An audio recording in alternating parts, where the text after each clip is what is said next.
1 Samuel 7 Samuel como juez a Samuel guía a la nación al arrepentimiento. 1:2 El arca en Kiriat Jearim. Vinieron los de Kiriat Jearim y llevaron el arca de Jehová, y la pusieron en casa de Abinadab, situada en el collado, y santificaron a Eleazar su hijo para que guardase el arca de Jehová. Desde el día que llegó el arca a Kiriat Jearim pasaron muchos días, 20 años, y toda la casa de Israel lamentaba en pos de Jehová. Los de Kiriat Jearim, ellos trataron el arca del pacto con honra y respeto, sin embargo no la llevaron al tabernáculo. En lugar de descansar en la casa de Dios, la llevaron a la casa de Abinadab. B. Santificaron a Eleazar su hijo. No sabemos si Eleazar era del linaje sacerdotal apropiado, o si su ceremonia de consagración fue legítima según Éxodo 29. Al menos, esto reflejaba un deseo de hacer lo correcto. C. Muchos días, Israel tenía el arca de regreso, pero las cosas no se habían solucionado realmente.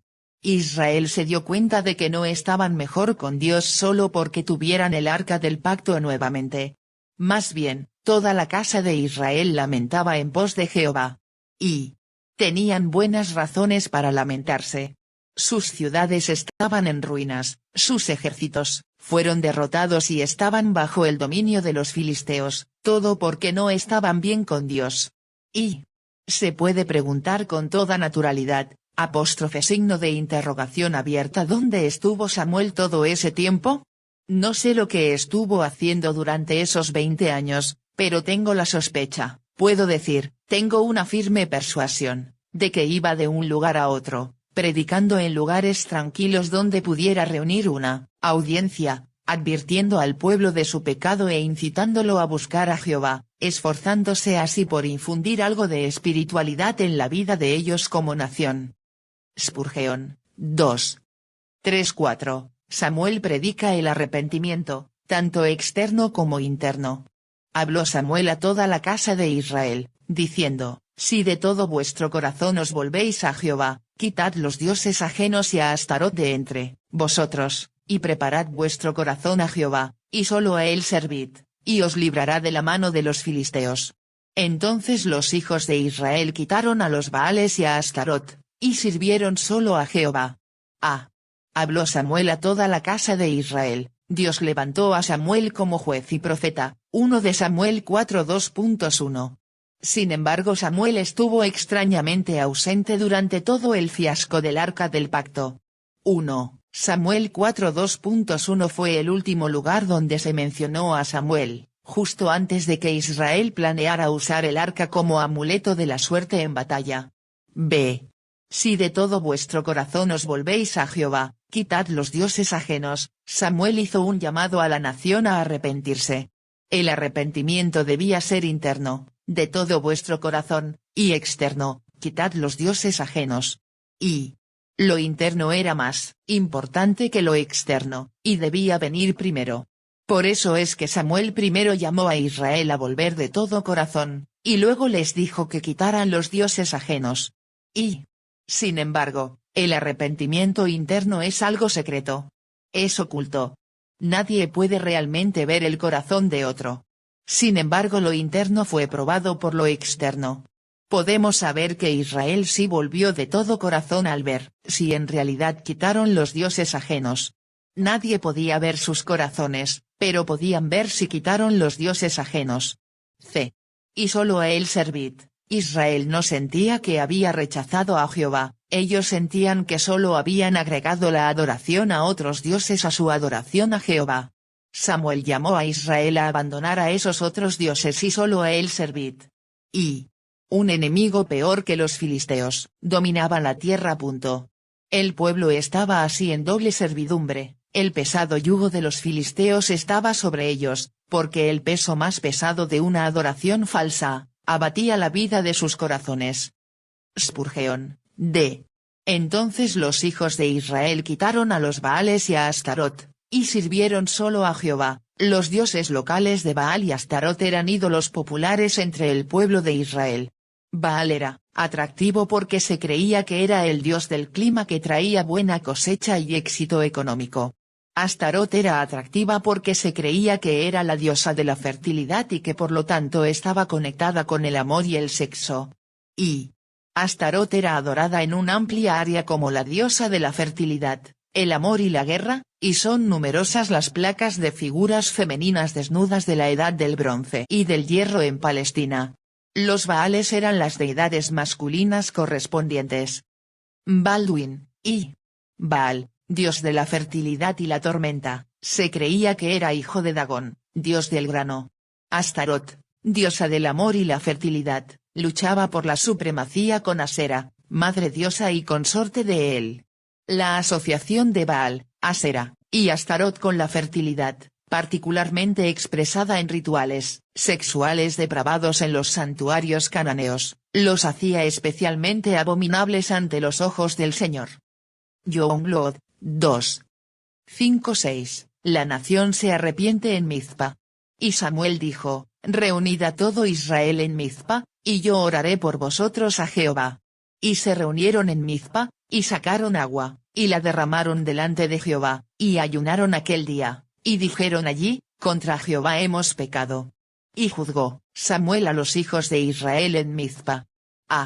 Reunid a todo Israel en Mizpa, aquí es donde Jacob se separó de Labán, Génesis 31 2.49, y fue el lugar de reunión para un Israel arrepentido en Jueces 22.1. Este era un lugar recordado para separación y arrepentimiento.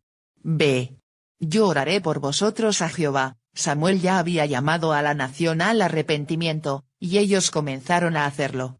Samuel sabía que la obra de Dios en ellos solo podía ser completada a través de la oración. Y se reunieron en Mizpa, esto muestra la necesidad espiritual que Israel sentía en ese momento. Ellos expresaron su arrepentimiento dejando lo malo y buscando lo bueno. Y la experiencia de convicción de pecado no prueba nada. Es nuestra respuesta a esa convicción la que demuestra arrepentimiento. Y sacaron agua, y la derramaron delante de Jehová. En este contexto, una ceremonia de derramamiento de agua demostraba un alma derramada delante de Jehová. Era una expresión de vacío y necesidad. Y la traducción caldea de este pasaje refleja bien este sentido. Ellos derramaron su corazón como agua en penitencia delante del Señor.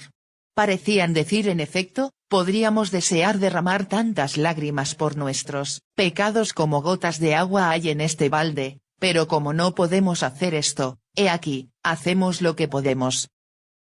Y ellos expresaron el mismo corazón que en Lamentaciones 2:19, levántate, da voces en la noche, al comenzar las vigilias, derrama como agua tu corazón ante la presencia del Señor. Y ayunaron aquel día. Y dijeron allí, contra Jehová hemos pecado. Israel también expresó su dolor por su pecado mediante el ayuno, un mensaje de que nada más importaba excepto estar bien con Dios, y mediante la confesión, una afirmación directa de culpa y responsabilidad. Y 1 de Juan 1:2.5-10 deja claro que la confesión es vital para mantener relación con Dios. A medida que Dios nos convence de pecado o pecados que obstaculizan la comunión con Él, debemos confesarlos y recibir el perdón y la purificación para que nuestra relación con Dios continúe sin obstáculos. Y si en verdad es de corazón, es difícil hacer una mejor declaración de confesión que contra Jehová hemos pecado. Esto es casi exactamente lo que David dijo cuando fue confrontado con su pecado en 2 de Samuel 12:13. Y juzgó Samuel a los hijos de Israel. Samuel fue el último juez y fue juez sobre Israel como lo fueron los líderes en los días del libro de Jueces. Pero su liderazgo fue más espiritual que militar. Samuel dirige a la nación hacia la victoria. 1:7, la amenaza filistea. Cuando oyeron los filisteos que los hijos de Israel estaban reunidos en Mizpa, subieron los príncipes de los filisteos contra Israel, y al oír esto los hijos de Israel tuvieron temor de los filisteos. Cuando oyeron los filisteos tenían razón al temer a un Israel arrepentido que buscaba a Dios, porque con Dios luchando por ellos, Israel era invencible. Y Cuando los filisteos vieron a un Israel humilde y arrepentido, probablemente vieron debilidad. Tal vez hayan dicho, miren a esos israelitas débiles. Son tan débiles que claman ante su Dios de esta manera. Si los filisteos pensaban de esta manera, estaban completamente equivocados. B. Al oír esto los hijos de Israel, tuvieron temor de los filisteos. Los israelitas no tenían mucho más entendimiento espiritual que los filisteos. Deberían haber tenido más confianza en Jehová. Y nuestros sentimientos de confianza pueden engañarnos. En 1 de Samuel 4:2.5 Israel estaba totalmente confiado contra los filisteos, pero su confianza era falsa y, pronto fueron derrotados. Aquí Israel está temeroso y seguro de la derrota, y no tiene absolutamente nada de confianza. Parecían tener más fe cuando confiaban en el arca que cuando se habían humillado y arrepentido delante de Jehová. Pero una fe pequeña en el Dios vivo y verdadero es más poderosa que una fe firme en una mentira. 2. 8-9, Samuel ora por la nación. Entonces dijeron los hijos de Israel a Samuel, no ceses de clamar por nosotros a Jehová nuestro Dios, para que nos guarde de la mano de los filisteos. Y Samuel tomó un cordero de leche y lo sacrificó entero en holocausto a Jehová, y clamó Samuel a Jehová por Israel, y Jehová le oyó. No ceses de clamar por nosotros. La última vez que Israel estuvo en este tipo de situación, dijeron, tomemos el arca del pacto y llevémosla con nosotros a la batalla. Así no podremos perder. Ahora son mucho más sabios delante de Jehová, y en vez de confiar en el arca hicieron lo correcto y le pidieron a Samuel no ceses de clamar por nosotros. B. Y Samuel tomó un cordero de leche y lo sacrificó entero en holocausto a Jehová, y clamó Samuel. Él tomó tiempo para ofrecer un sacrificio en un momento tan crítico porque sabía que solo podía orar eficazmente a la luz del sacrificio expiatorio de Dios. Y piensen en ese pobre cordero, un cordero de leche, que nunca hirió a nadie y que nunca pecó, sin embargo le cortaron la garganta, su sangre fue derramada, su cuerpo cortado, y su cadáver quemado. ¿Por qué? Porque Samuel e Israel tenían que decir, esto es lo que merecemos. Este es el castigo que debería caer sobre nosotros.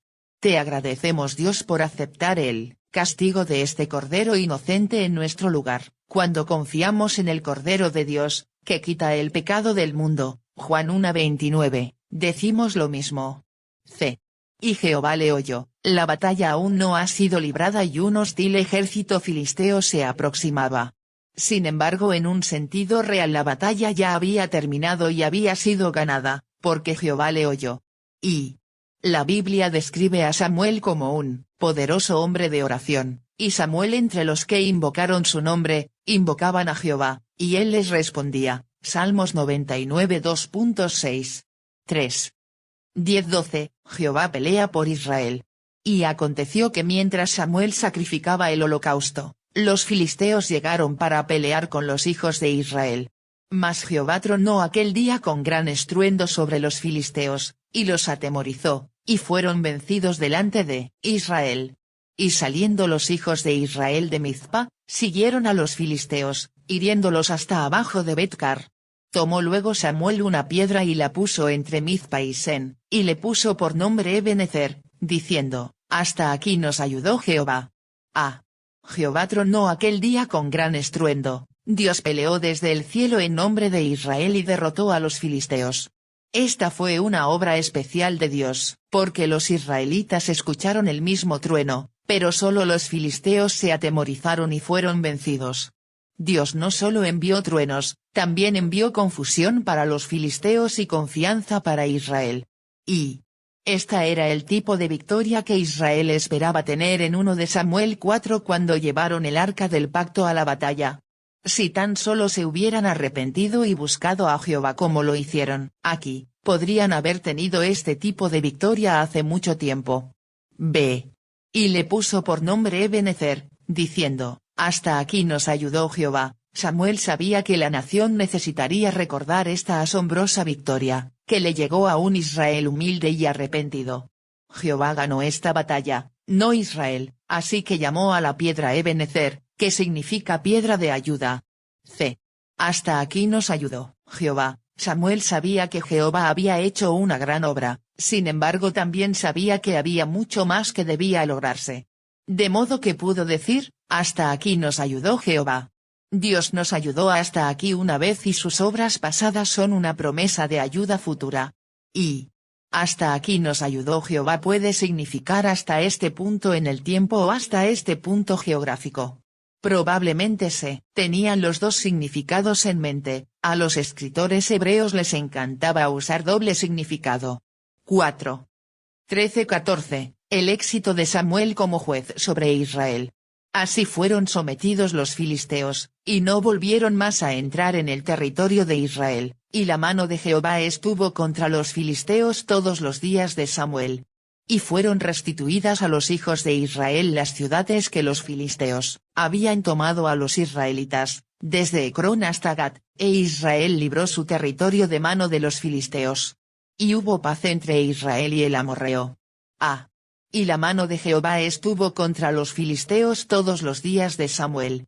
Fueron restituidas a los hijos de Israel las ciudades que los filisteos habían tomado a los israelitas. Samuel no era un hombre militar, pero fue igual o más exitoso que los mejores generales de Israel porque Jehová peleaba por Samuel. B. Y hubo paz entre Israel y el amorreo. Samuel fue exitoso no solo como hombre de guerra, sino también como hombre de paz. 5. 15-17. El servicio de Samuel como juez de circuito y juzgó Samuel a Israel todo el tiempo que vivió. Y todos los años iba y daba vuelta a Betel, a Gilgal y a Mizpa, y juzgaba a Israel en todos estos lugares. Después volvía a Ramá, porque allí estaba su casa, y allí juzgaba a Israel, y edificó allí un altar a Jehová. A. Y juzgó Samuel a Israel todo el tiempo que vivió. Samuel fue usado por Dios todos sus días. Algunos jueces terminaron sus ministerios antes de tiempo o en desgracia, pero Samuel terminó bien. B. Y todos los años iba y daba vuelta. Y juzgaba a Israel en todos estos lugares. Samuel trabajó duro en su servicio a Jehová. Cada año, Samuel trabajaba duro para ir a todo Israel para ayudar a solucionar conflictos y promover justicia. C. Después volvía a Ramá. Y edificó allí un altar a Jehová.